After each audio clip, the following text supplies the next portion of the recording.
नमस्कार, इन्फोकस IAS academy में आपका स्वागत है। बात करेंगे आज करंट अफेयर पॉइंट में कोप 28 इन दिनों सुर्खियों में क्यों बना हुआ है। साथ में यह भी जानने का प्रयास करेंगे कि UNFCCC के द्वारा जो कोप आयोजित किया जाता है वह क्या होता है। तो सबसे पहले जानने का प्रयास करते हैं कोप 28 चर्चा में क्यों बना हुआ है। तो देखिए, चर्चा में बनने का कारण यह है कि UAE ने 2023 में अबू धाबी में संयुक्त राष्ट्र जलवायु परिवर्तन फ्रेमवर्क सम्मेलन या कहें UNFCCC के कोप 28 की मेजबानी करने की पेशकश की घोषणा की है। क्या मेजबानी करने की पेशकश की घोषणा की है? किसने? संयुक्त अरब अमीरात ने। कब होगा यह कोप 28? तो 2023 में। कहां कराने की बात कर रहा है? अबू धाबी में। तो इन दिनों न्यूज में यही चल रहा था। अब बात करते हैं कि ये जो कोप होता क्या है। उससे पहले हम देख लेते हैं कि हाल ही में हमारा कोप 27 होने वाला है। कब? नवंबर 2021 में। ये कहां होगा? तो ब्रिटेन के ग्लासगो में। कहां होगा? ब्रिटेन के ग्लासगो में। ये पॉइंट कर लीजिएगा, आपसे पेपर में पूछा जा सकता है। साथ में हम देख सकते हैं कि कोप क्या होता है। तो कोप का पूरा नाम है कॉन्फ्रेंस ऑफ द पार्टीज। इसमें हम देखते हैं कि यह UNFCCC सम्मेलन का सर्वोच्च निकाय है। क्या है? सर्वोच्च निकाय है। अब इसमें देखते हैं कि कोप का अध्यक्ष जो है आमतौर पर अपने देश का पर्यावरण मंत्री होता है। कौन होता है? पर्यावरण मंत्री को बनाया जाता है कोप का अध्यक्ष। कोप सत्र के उद्घाटन के तुरंत बाद अध्यक्ष पद का चुनाव किया जाता है। देखते हैं इसमें अध्यक्ष का जो कार्यकाल है वह किन क्षेत्रों में होता है। तो बताता है कि संयुक्त राष्ट्र क्षेत्रीय समूहों के मध्य निर्धारित किया जाता है, जिनमें हम देख सकते हैं अफ्रीका, एशिया, लैटिन अमेरिका और कैरिबियन। फिर इसके बाद देखते हैं कि मध्य और पूर्वी, साथ में देखते हैं कि पश्चिमी यूरोप भी शामिल होता है। अब बात कर लेते हैं महत्वपूर्ण कोप्स कौन कौन से हुए हैं। देखिए, वैसे तो प्रत्येक साल होता है, लेकिन हमने यहाँ पे चुनाव किया हुआ है कुछ महत्वपूर्ण कोप्स को देखने के लिए। तो सबसे पहले देखते हैं 1995 या कहें 1995 पहला कोप का आयोजन किया गया। कहाँ पे? बर्लिन में, जो कि जर्मनी में स्थित है। यह कहें कि यहां पे यह सचिवालय भी इसका है। किसका? कोप का। अब बात करते हैं 1997 में तीसरा आयोजन हुआ, जिसमें हम देखते हैं क्योटो प्रोटोकॉल का बात किया गया था। क्योटो प्रोटोकॉल क्या है? तो इसमें आप लोग इतना पॉइंट करिएगा, विकसित देश। कौन सा? विकसित देशों के बारे में कहा गया था कि यह जो है उत्सर्जन को कम करेंगे, या कहें कि विकसित देशों को बाध्य किया गया था कार्बन डाइऑक्साइड उत्सर्जित कम करें। अब देखते हैं कि 2002 में हुआ था, 8वां आयोजन हुआ था। कहां पे? नई दिल्ली, यानी भारत में हुआ था। और इसको हम दिल्ली घोषणा पत्र के नाम से भी जानते हैं।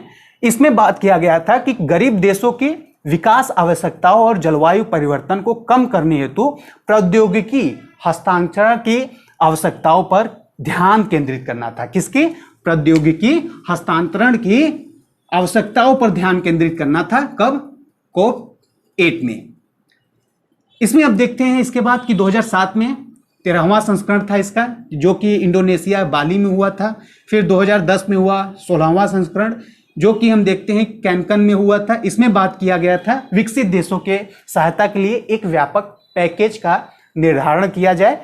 फिर देखते हैं 2011 में हुआ कोप 17, जो कि डरबन में हुआ था। 2020 के बाद कैसे इस जलवायु समझौते पे बात किया जाए, तो इसी में यहाँ पे निकल के आया था सबसे पहले पेरिस समझौता की बात, या कहें रूपरेखा का बात यहाँ पे किया गया था। किसमें? कोप 17 में। फिर देखते हैं कि 2015 में जो हुआ कोप 21, और इसमें कहा गया कि पेरिस समझौता इसमें हस्ताक्षर किया गया। साथ में इसमें बात किया गया कि पेरिस समझौता के अंतर्गत जो वैश्विक तापमान होंगे उनको 2 डिग्री से कम या 1.5 डिग्री तक रखा जाए।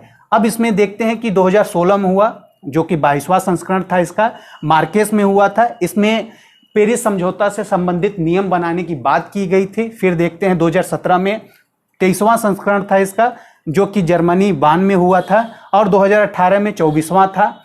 और इसमें देखते हैं कि काटोवाइस में हुआ था, जो कि इस समय पेरिस समझौता से संबंधित नियम पुस्तिका को लॉन्च किया गया था। फिर देखते हैं 2019 में, जो कि मैड्रिक्स में हुआ था, 25वां संस्करण था, और यह स्पेन में हुआ था। इसमें बहुत महत्वपूर्ण डाटा निकल कर नहीं आया था सामने, तो सो इसके बारे में हमें डाटा के जानकारी नहीं मिल पाती। और अगर इसमें अभी बात करें जो 2020 या कहें 26वां संस्करण होने वाला था इसका कोप का, वह नहीं हो पाया। क्यों? क्योंकि कोविड महामारी की वजह से इसको निरस्त कर दिया गया। अब हाल ही में होने वाला है 27वां संस्करण, कहां पे? ब्रिटेन के ग्लासगो में, जो कि कब होगा? नवंबर आसपास, 11 से 12 नवंबर के आसपास इसका आयोजन होना स्टार्ट हो जाएगा। इसमें हमने देखा कोप क्या है। अब बात करते हैं UNFCCC क्या है। तो सबसे पहले बात करते हैं UNFCCC के बारे में। तो हम देखते हैं कि यह जो है 1992 में पर्यावरण और विकास संयुक्त राष्ट्र सम्मेलन में, या कहे पृथ्वी शिखर सम्मेलन में, या फिर उसी समय जो है रियो शिखर सम्मेलन की भी बात की गई थी। हम क्या देखेंगे कि 1995 में जो ये देख रहे हैं लाइन, पर्यावरण और विकास संयुक्त राष्ट्र सम्मेलन में, इसको हम कह सकते हैं पृथ्वी शिखर सम्मेलन। तो इसमें हम देखते हैं कि पृथ्वी शिखर सम्मेलन में संयुक्त राष्ट्र जलवायु परिवर्तन फ्रेमवर्क सम्मेलन, जो कि हम कहते हैं United nation framework convention on climate change या UNFCCC पर हस्ताक्षर किए गए, जिसे पृथ्वी शिखर सम्मेलन, रियो शिखर सम्मेलन के रूप में भी जाना जाता है। Clear point. अब हम देख लेते हैं कि यह जो है 21 मार्च 1994 से UNFCCC लागू हुआ था। इसमें 197 देशों ने इस UNFCCC की पुष्टि की थी। अब बात करते हैं इसका उद्देश्य क्या है, या फिर यह कहें क्यों बनाया गया UNFCCC। तो वायुमंडल में ग्रीन हाउस गैस के उत्सर्जन को नियंत्रित करने के लिए क्यों बनाया गया? तो वायुमंडल में ग्रीन हाउस गैस के उत्सर्जन को कम करने के लिए इसका आयोजन किया गया या इसका निर्माण किया गया। तो मिलते हैं नेक्स्ट वीडियो में, तब तक के लिए धन्यवाद। कैसा लगा आप कमेंट करके बता सकते हैं।